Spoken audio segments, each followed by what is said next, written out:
একটা জনপ্রিয় প্রবাদ আছে, ৭ খণ্ড রামায়ণ পড়ে সীতারামের মাসি। এরকম একটা প্রবাদের কথা খুব করে মনে পড়ে গেল যখন গত ১৪ মাস ধরে বর্তমান সরকারের সংস্কার নিয়ে এত কথা, এত আয়োজন, এত মিটিং, এত কিছু, এবং এই এত কিছুর সঙ্গে যারা জড়িত ছিলেন, ইনভলভ ছিলেন, সংস্কার নিয়ে এত কিছু হলো, এত প্রত্যাশা মানুষকে জাগানো হলো, মানুষ স্বপ্ন দেখতে শুরু করলেন এবং সেই স্বপ্ন দেখার শেষে হঠাৎ করে স্বপ্ন ভঙ্গ হওয়ার মতো মন্তব্য করে বসলেন নাগরিক ঐক্যের চেয়ারম্যান মাহমুদুর রহমান মান্না, যিনি একটা সময়, দীর্ঘ সময় আওয়ামী লীগের রাজনীতির সঙ্গে জড়িত ছিলেন এবং আওয়ামী লীগের সাংগঠনিক সম্পাদক পর্যন্তও ছিলেন। আওয়ামী লীগ থেকে বেরিয়ে তিনি এই দলটি করেন। এখন এই সরকারের সঙ্গে তার ঘনিষ্ঠতা, আগামীতে বিএনপির সঙ্গে জোট করে নির্বাচন করতে চলেছেন বগুড়া থেকে, এরকম তথ্যও আমরা জানি। সংস্কার নিয়ে ভয়াবহ একটা মন্তব্য করে বসলেন মাহমুদুর রহমান মান্না এবং তিনি বলেই ফেললেন যে প্রফেসর ইউনূস নাকি সংস্কারের কিছুই বোঝেন না। কেন হঠাৎ করে তার এই অবস্থান? কি বলতে চাইলেন? পুরো সংস্কার প্রক্রিয়ায় কি ধূলিসাৎ হয়ে যাচ্ছে? একটু বোঝার চেষ্টা করব এই ভিডিওতে। থাকবেন পলিটিক্স টিভির নিয়মিত আয়োজনে।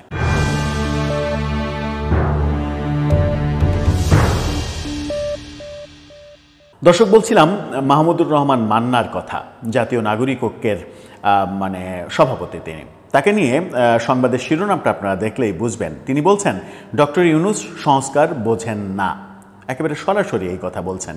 কি বলছেন তিনি? নাগরিক ঐক্যের সভাপতি মাহমুদুর রহমান মান্না বলেছেন নোবেলজয়ী অর্থনীতিবিদ ডক্টর ইউনূস সংস্কার বোঝেন না, আর তার অদক্ষতার কারণেই এখন সব কিছু ব্লক হয়ে গেছে।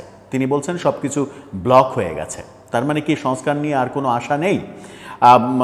যুগান্তর আয়োজিত রাজনীতিতে স্থিতিশীলতা, নির্বাচন ভাবনা শীর্ষক এক গোলটেবিল বৈঠকে তিনি এই মন্তব্য করেছেন। মান্না বলেছেন ডক্টর ইউনূস কোনোভাবেই র্যাডিক্যাল বা বিপ্লবী নন। বিপ্লবী নন, খুবই ভালো। তিনি যে বিপ্লব করবেন বা বিপ্লবী সরকার গঠন করবেন এমন আশা আমরা করিনি।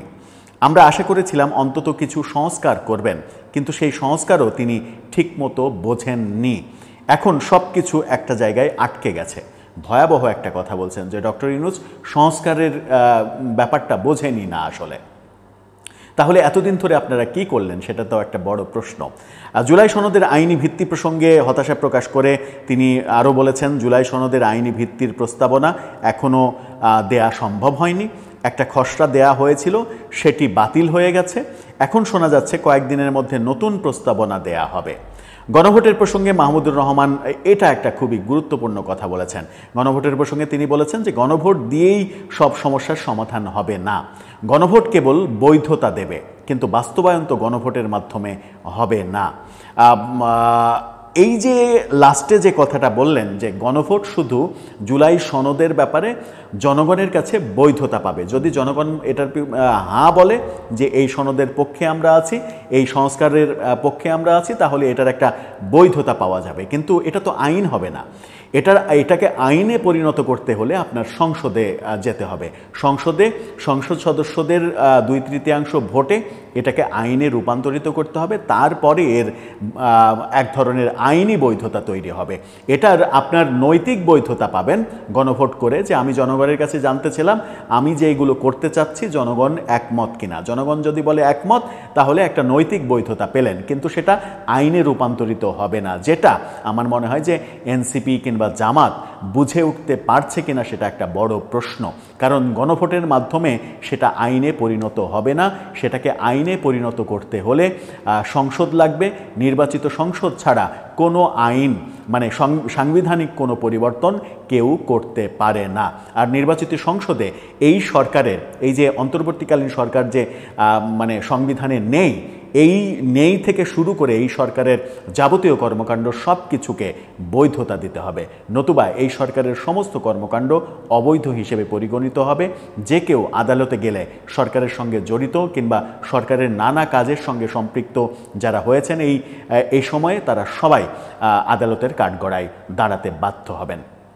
কিন্তু মাহমুদুর রহমান মান্না যে ভয়াবহ কথাটা বললেন, সংস্কার নিয়ে যে হতাশা প্রকাশ করলেন, সেটা কি আদৌ সত্য? তিনি এতদিন পরে 14.5 মাস পরে এসে যখন বলছেন যে প্রফেসর ইউনূস সংস্কারই বোঝেন না, তাহলে এতদিন এই সংস্কার নামক নাটকে আপনারা অংশগ্রহণ করলেন কেন? যদি তিনি সংস্কার নাই বোঝেন, তাহলে সংস্কারের মিটিং এত করলেন কেন? এত কিছু আয়োজন করলেন কেন? এতদিন পরে এসে কেন, এত সময় নষ্ট করে এতদিন পরে এসে কেন আপনার এই উপলব্ধি হলো? সেই উপলব্ধিটা আরও 1 বছর আগে কেন হলো না? 1 বছর আগে হলে তো নির্বাচনটা অনেক আগেই হতো, এবং নির্বাচনের পরে নির্বাচিত সরকার যে সংস্কার কিংবা যে পরিবর্তন আনা উচিত, সেই পরিবর্তনগুলো তারা আনতে পারতেন। তাহলে কি গোড়াতেই গলদ থেকে গেল? দর্শক, আপনার কি ভাবনা? শেষ পর্যন্ত এত আয়োজন সব কি মাহমুদুর রহমান মান্নার এই কথার হতাশার মতো নাটকে পরিণত হবে? কিছুই বাস্তবায়ন সম্ভব হবে না? আপনার মতামত জানিয়ে লিখতে পারেন আমাদের কমেন্ট বক্সে।